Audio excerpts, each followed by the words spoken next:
On the morning of October 28, 1886, thousands of Americans stood looking up at a giant woman raising a torch toward the sky. She wasn't holding a sword, she wasn't riding a horse, and she wasn't celebrating a military victory. And yet, she became the most famous statue in the world, and a symbol of America itself. But there's something most people don't tell you. This statue was never supposed to stand in New York at all. Years earlier, the idea was completely different. A different country, a different continent, and a waterway thousands of kilometers from America, a place called the Suez Canal. At that time, the world was living through a frantic race. Empires were expanding, global trade was changing, and whoever controlled the trade routes controlled the future. There was a project that would cut the journey between Europe and Asia by thousands of kilometers, the Suez Canal. And to make its opening an event the world would never forget, a French sculptor dreamed of a massive statue. A woman wearing clothing inspired by ancient Egypt and the East, raising a giant torch, welcoming ships arriving from the sea. The project's name was Egypt Carrying the Light to Asia. But the project was never built, the cost was enormous, and Gustave Eiffel was drowning in debt. And with one decision, the project vanished, or so it seemed. Because great ideas rarely die, sometimes they just wait for another place. A few years later, the idea would leave Egypt, cross the Atlantic Ocean, and there transform into the most photographed statue in the history of humanity. But how did an idea born for the Suez Canal become a symbol of freedom in America?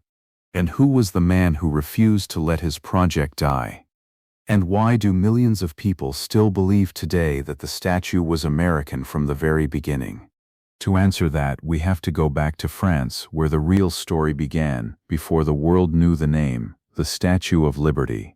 His name was Frédéric Auguste Bartholdi, born in France in 1834. And since childhood he didn't dream of painting pictures, nor carving small statues. He wanted just one thing, to make statues people couldn't ignore.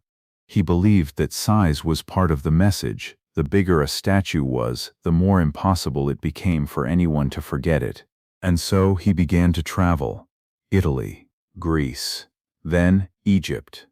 But when he arrived in Egypt, he wasn't amazed by the palaces, nor the markets, nor even the Nile.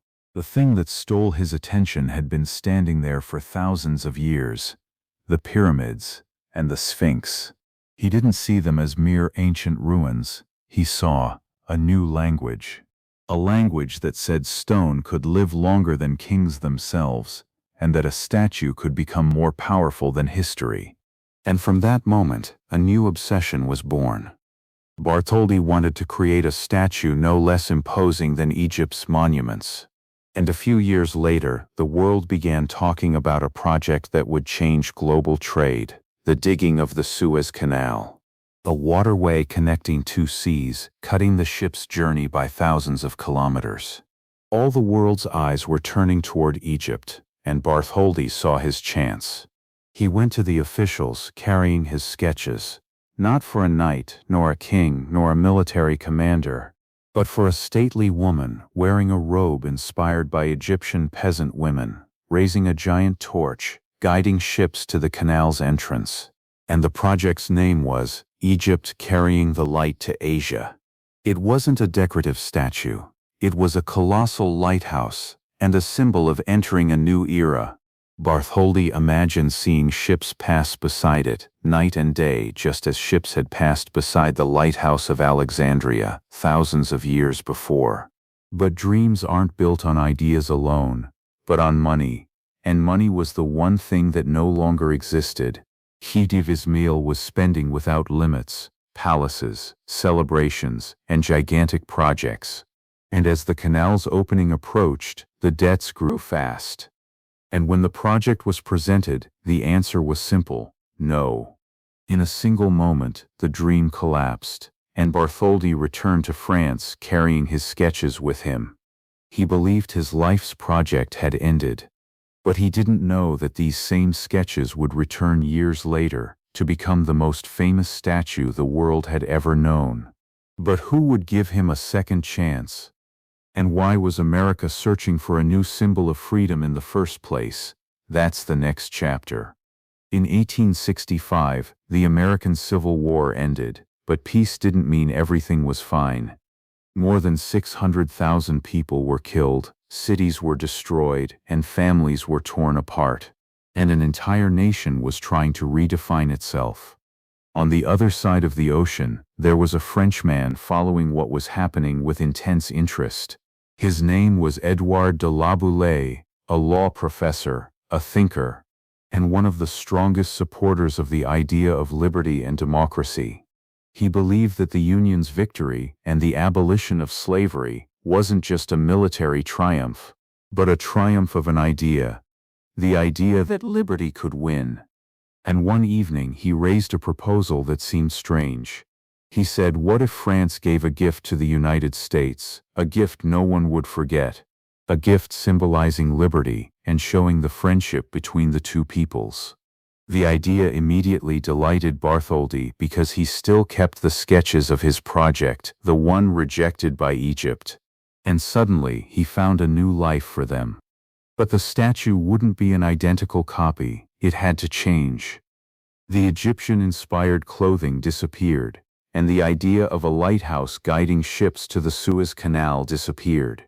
And in its place came a classical robe, resembling the Roman goddesses, and a torch that became a symbol of liberty. Even the name changed, it became Liberty Enlightening the World. The project was no longer tied to a canal, nor to Egypt, nor to trade, but to an idea any human being could understand. But there was a problem bigger than the statue's design itself. Who would pay for it? Because the cost was enormous. And France didn't intend to fund the entire project, and America wasn't ready to pay the bill either. And the project nearly died a second time, not because of politics, not because of war, but because of money, again.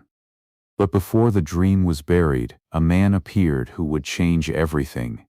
Not a sculptor, not a politician, not an emperor, but a journalist. And he would use words to build a statue out of copper. And here begins one of the strangest fundraising campaigns in history. In the 1870s, the dream was slowly collapsing. France agreed to make the statue, but the United States had to build the stone pedestal it would stand on, and its cost was bigger than everyone expected. Months passed, then years, and the money wasn't coming. The project stalled, and the newspapers began to mock it. Some said the statue would never leave France, others said it would remain just a model inside a sculptor's workshop. But Bartholdi refused to give up. He decided to do something unusual. Instead of waiting for the statue to be complete, he began exhibiting its parts. The arm holding the torch traveled to the United States and was placed in a massive exhibition in the city of Philadelphia. Afterward, it moved to New York, and visitors paid money just to climb up to the top of the torch. Imagine that. People stood inside the arm of a statue that had no head, no body, and not even a place to stand. And yet, they lined up in queues. But the revenue wasn't enough, and the project went back to square one. Until many began losing hope. Then, a man entered who wasn't a sculptor, nor an engineer, nor a politician. He was a journalist. His name was Joseph Pulitzer. He owned a newspaper read by millions of Americans, and he launched an unprecedented campaign. He told the people, "Don't wait for the rich. If every person pays a small amount, we'll build the statue together." And within weeks, letters began arriving. A factory worker sent $1. A little girl sent her savings. Soldiers, teachers, immigrants, even school children participated. And Pulitzer published the name of every donor in his newspaper, no matter how small the amount. And suddenly something no one expected happened. More than 120,000 people participated in the funding. And most of them weren't wealthy, they were ordinary people. And finally, construction of the pedestal began. As for France, the statue itself was nearing completion. But one problem remained that no one had ever faced before. How do you transport a statue weighing hundreds of tons across the Atlantic Ocean without it being destroyed? The answer would turn the journey into one of the most complex engineering operations of the 19th century. By 1885, the statue was complete. It rose more than 46 meters and was made from hundreds of copper sheets mounted over a metal frame unprecedented for its time. But a problem appeared with no clear solution. How do you transport a statue this size across more than 5,000 kilometers of ocean? It couldn't be dragged nor carried as a single unit. If they tried, it would break under its own weight.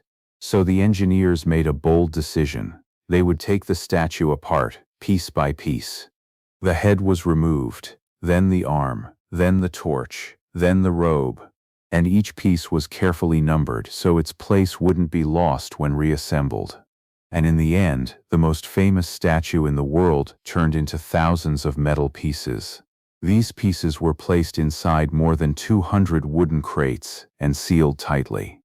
Then transported to a French port, where a cargo ship was waiting for them. Its name was Isère. In June 1885, the ship set sail, carrying not just cargo, but a symbol for an entire nation. And during the journey, it faced waves, winds, and storms.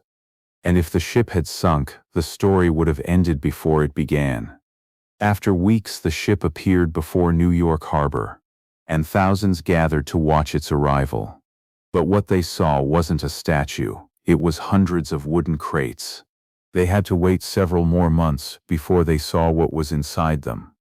Workers began opening the crates one after another, and reassembled the statue as if they were putting together the largest jigsaw puzzle in the world. And reassembled the statue as if they were putting together the largest jigsaw puzzle in the world. A man who would later become the most famous engineer in history. His name was Gustave Eiffel. And in the next chapter, we'll discover why a copper statue needed the genius of an engineer before it became a symbol of liberty. From the outside, the Statue of Liberty looks like a massive block of copper, solid, unmoving, as if carved from a single piece. But the truth is completely different. Copper is a thin metal. The thickness of its sheets doesn't exceed about 2.5 millimeters, less than the thickness of 2 coins stacked on top of each other. And if the statue were built from copper alone, it would dent, then collapse under its own weight. Bartholdi knew that, but he wasn't an engineer, he was a sculptor. And he needed someone to turn art into reality. That person was Gustave Eiffel, a French engineer, later famous for a tower bearing his name. But before the tower, he faced a harder task: to make a colossal statue move without falling. Instead of building a heavy stone structure, Eiffel invented a metal skeleton resembling the human skeleton. Strong, but flexible. The copper sheets were attached to this skeleton with small metal pieces. Not rigidly, but in a way that allowed them to expand and contract, with summer heat and winter cold. And when the wind blows, the statue doesn't resist it stubbornly. Instead, it bends a few centimeters, then returns to its place. This flexibility is the reason it's still standing, after more than a century. This design was ahead of its time. It wasn't just an engineering solution. It was an idea that would later influence the design of skyscrapers, bridges, and metal structures around the world. And finally, on October 28, 1886, everything was complete. The pedestal, the frame, the copper sheets, and the torch rose above New York Harbor. After a journey that began in Egypt, passed through France, and ended in America. But, strangely, the statue wasn't green, nor did it resemble the shape we know today. In fact, its color was shiny brown, like a new copper coin. So how did it change into that green color, which became one of the most famous colors in the world? That's the next chapter. If you look at the Statue of Liberty today, you'll see a green woman. Her color has become part of her identity. Even many people believe she was made in this color, but that never happened. When the statue was unveiled in 1886, its color was shiny copper brown. It reflected sunlight and gleamed as if it had been made yesterday. And if you'd seen it at that time, you might not have recognized it. But copper doesn't stay as it is. Every day the air left a small trace. Rain, humidity, and salt coming from the ocean. They reacted very slowly with the statue's surface. At first the color became darker, then blue appeared. Then green began to creep in slowly. It didn't happen in a month, nor in a year. It took about 20 years. And by around 1906 the copper color had disappeared completely, and in its place came that green covering we know today. But the surprise is, this color saved the statue. The green layer isn't just rust, it's a chemical shield protecting the copper from continuous corrosion, as if nature made it its own special armor. And without this layer, the copper would have corroded faster, and the statue would have needed to replace large parts of it. At that time, some officials suggested repainting it to return it to its original color. But the engineers refused, because removing the green layer would remove the best protection the statue had.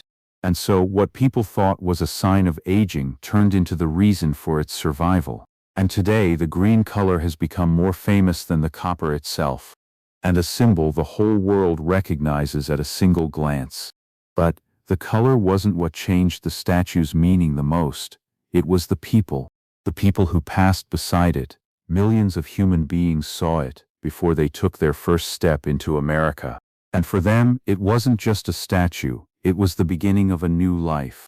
And there, another chapter began that not even Bartholdi himself had expected. By the end of the 19th century, ships were crossing the Atlantic Ocean carrying millions of people, men, women, and children. They left their homelands, searching for a new chance. But before they saw the streets of New York or the skyscrapers, there was one thing that appeared first, on the horizon. A woman, raising a torch. And for many of them, she wasn't just a statue. She was the first sign that the journey had ended, and the beginning of another life. More than 12 million immigrants passed by the Statue of Liberty on their way to Ellis Island. Some carried a small suitcase, and some owned nothing but the clothes they wore. But they all saw the same scene. That statue, standing silently at the city's entrance. And as the years passed, the meaning of the statue began to change. It was no longer just a gift from France, nor a project that started near the Suez Canal. It became a symbol, carrying a different meaning for every person who looked at it. For some, it was liberty, for others, it was hope. And for others, it was the start of something they didn't know how it would end. And that is the power of symbols. They live longer than their creators.